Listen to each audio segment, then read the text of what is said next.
You can't make these fights at 3.5 to 5 pounds in between their weight divisions, and you can't get the guys together. It's too much weight. They can't settle in on weight. The promoters can't agree. Can't get networks to sign off. You can't put these matches together. A guy like Conor McGregor covered 3 different weight classes against anybody. Short notice, no notice, injured, whatever the case is, and he shows up. I think it matters. Look at this fight with Nate. Dana White goes on ESPN, and he announces that Nate Diaz will be the replacement for Rafael Dos Anjos when RDA's broke his foot.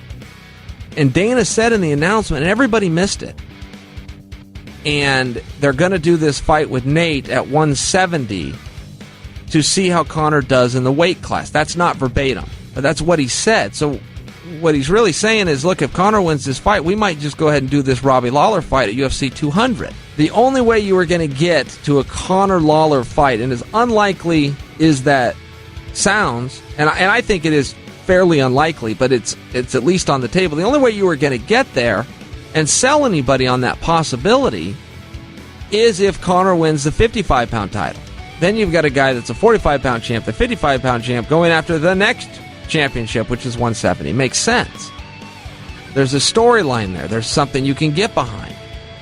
Commissions would sanction that. It makes sense. It's really quite amazing.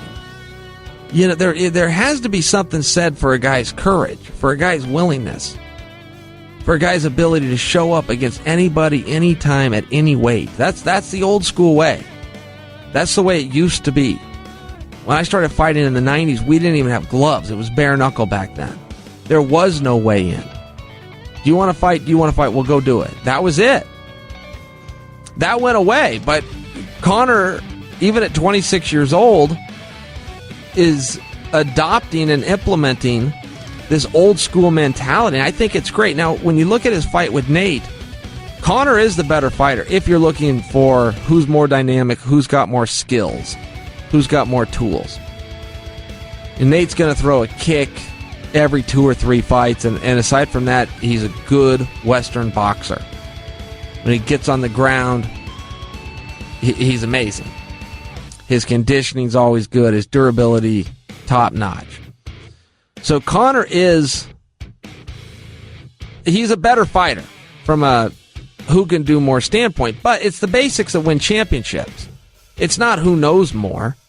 It's the basics. It's that jab followed by the cross of Diaz. It's that durability. It's that heart. It's that grit. It's that conditioning of Diaz. Now, does Conor have that too? Maybe. Says he does. Training partner says he does. We haven't seen it. He's been so dominant, we haven't seen it. So where am I going with this? Well, here, I tell you guys a lot. There's no such thing as a size advantage in a fight. It always favors the smaller guy because he's harder to get tired and he's a little bit quicker. And there's nothing in a fight from an athletic standpoint that trumps speed. Speed trumps everything. And the guy that's a little bit lighter, one weight class below you, is always the hardest guy to fight. There's not enough of a size difference, and he's going to be a little bit faster, and he's harder to wear down. But there's a tipping point.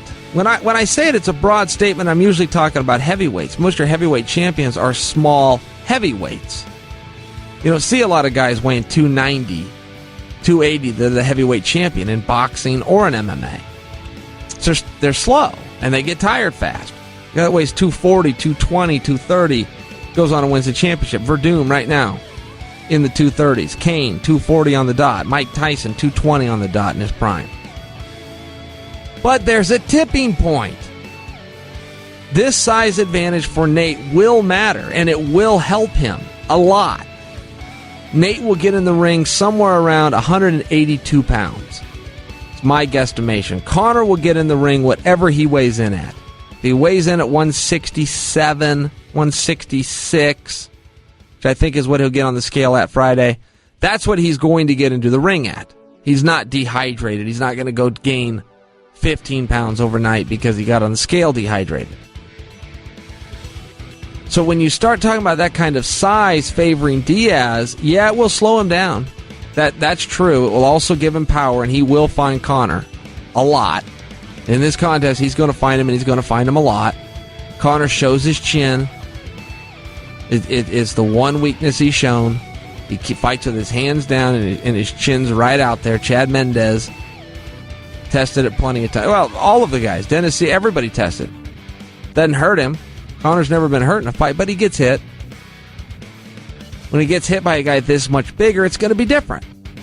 It's going to be different. And on the other side of things, when Conor hits Nate and kicks Nate, Conor likes to attack the legs and the body with his kicks. Great teeps, great spinning kicks right to the body. But those aren't going to hurt Nate like they do other guys because of the weight, because of the size, because Nate will have his legs under him. He'll have his ass and hips under him. And he's going to have 15 pounds. And he can absorb those shots. And you guys, you got to trust me on that. It's something most people won't experience. They don't go in there and fight you. But trust me, he'll be able to absorb those shots. I don't think any of us expect, if we look at the numbers, look at it on paper, that Conor's going to submit the jiu-jitsu ace, Nate Diaz. Nate Diaz, again, if you go off the numbers, doesn't get knocked out. He just doesn't get knocked out.